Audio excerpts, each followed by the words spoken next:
না মানে ওই মীরা নামের মহিলার সাথে কি আপনার সত্যিই প্রেম? আরে সেটা একসময় বাংলাদেশে থাকতে ইউনিভার্সিটি লাইফের কথা। হ্যাঁ, তার সাথে আমার একটা রিলেশন ছিল। মীরা এখানে আসার পর একদিন কথা প্রসঙ্গে তোমার আপাকে বললাম, আর তারপর থেকেই তার মাথা গরম হওয়া শুরু হলো, তেলে বেগুনে জ্বলে উঠলো। আর এখন যেহেতু সে কনসেপ্ট করেছে, সে একটু ইমোশনাল হয়ে গেছে। সে কারো কথা শুনবে না, কারো কথা বুঝবেও না।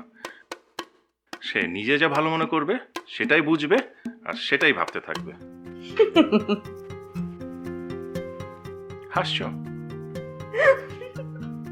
হাসো, হ্যাঁ হাসো, আরো জোরে জোরে হাসো। আমার তো এখন হাসির অবস্থা। যাই, তোমার আপুকে এখন মানাতে হবে, মানিয়েই আসি। ভাইয়া ভাইয়া, কি হলো? আপু তো তার রুমে গেল, আর রুমটা এদিকে, আপনি ওদিকে মানাতে কোথায় যাচ্ছেন? তোমার আপুকে মানাতে হলে আমাকে ওই দিকে না, এদিকে যেতে হবে। থাকছো তো, কিছুদিন থাকো, দেখবে বুঝবে তোমার আপুকে মানাতে গেলে কোন দিকে হাঁটতে হবে, কোন দিকে যেতে হবে।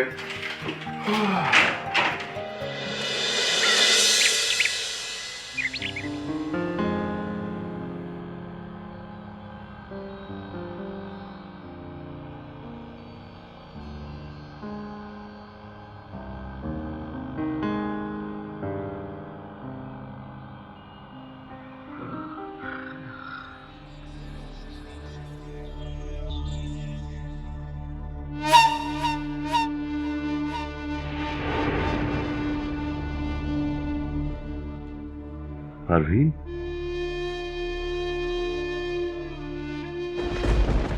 পারভিন, পারভিন, পারভিন, পারভিন, কি হলো? তুমি ঘুমাওনি? ঘুমিয়েছিলাম, হঠাৎ ভোরের দিকে ঘুমটা ভেঙে গেল, আর ঘুম এলো না। শরীর খারাপ লাগছে?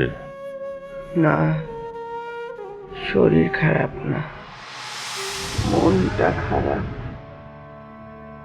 মীরার কথা খুব মনে হচ্ছে। কাল রাতেই তো কথা বললে।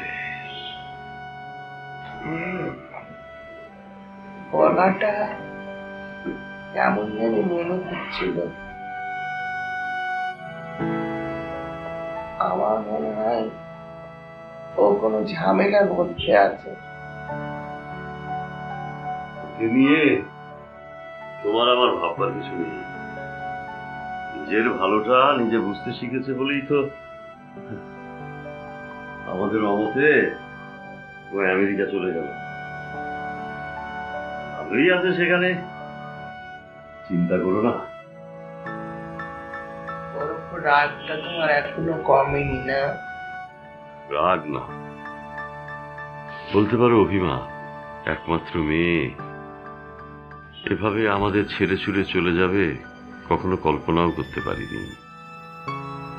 যা গিয়ে যদি ভালো থাকে তাহলেই হলো। খুব খিদে পেয়েছে, কি খেতে দেবে আজ? কি খেতে চাও শুধু একবার বলো। আপাতত যা আছে তাই দাও। কদিন থেকে অবশ্য খুব মিষ্টি খেতে ইচ্ছে হচ্ছিল।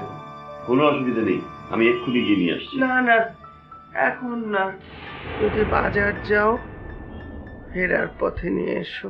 বাজারে তো যাবই, অবশ্য তার আগে যাব ইন্তুর দোকানে চা খেতে। ওখানে না খুব ভালো একটা মিষ্টির দোকান আছে, ওখান থেকে তোমার জন্য মিষ্টি নিয়ে আসবো। আচ্ছা, এই যে প্রতিদিন তুমি ইন্তুর দোকানে গিয়ে চা খাও, একদিন বাসায় আসতে বলো না, আমার সাথে দেখা হয়ে যাবে। তোমার কাছ থেকে এত নাম শুনি, তো দেখা তো হলো না। বলবো, আজই গিয়ে ইন্তুকে বলবো যে তোমার আন্টি তোমাকে দাওয়াত দিয়েছে। দোকান কেমন চলছে, কি অবস্থা? মা, তোমার চায়ের দোকানটা এখন কফি পার্লার হয়ে গেছে।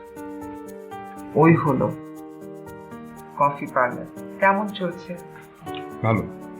ওখানে ছেলে পেলে যারা কাজ করছে ঠিকঠাক মতো করছে? হুম। একটা সময় ছিল যখন তুই ছোট ছিলি, তখন বক বক করে আমার মাথাটা খারাপ করে দিতি। আর এখন তো কথাই বলিস না, আর যদি কোনো প্রশ্ন করি এমন ভাবে উত্তর দিস তুই একটা শব্দের বেশি খরচ করিস না। তুমি কি চাও আমি বড় হয়েও বক বক করে তোমার মাথা ধরিয়ে দিই? তোমার মাথা কাটতে তো তা নিয়ে আছে এখন। তো বোনের কথা আর বলিস না তো, কি যে করে একমাত্র আল্লাহই জানে। ওকে নিয়ে চিন্তা করো না, রেজাল্ট তো ভালো করছে, ও ব্রিলিয়ান্ট। একদিন সত্যি দেখতে গিয়ে বড় কিছু হয়ে দেখাবে। শুধু পড়ালেখা ভালো করলে হবে? জগৎ সংসার সম্পত্তি জ্ঞান থাকতে হবে না? বড় হচ্ছে, দুদিন পরে বিয়ে হবে, তখন কি কম্পিউটার সায়েন্স দিয়ে চলবে? সময়ের সাথে সাথে সব ঠিক হয়ে যাবে না?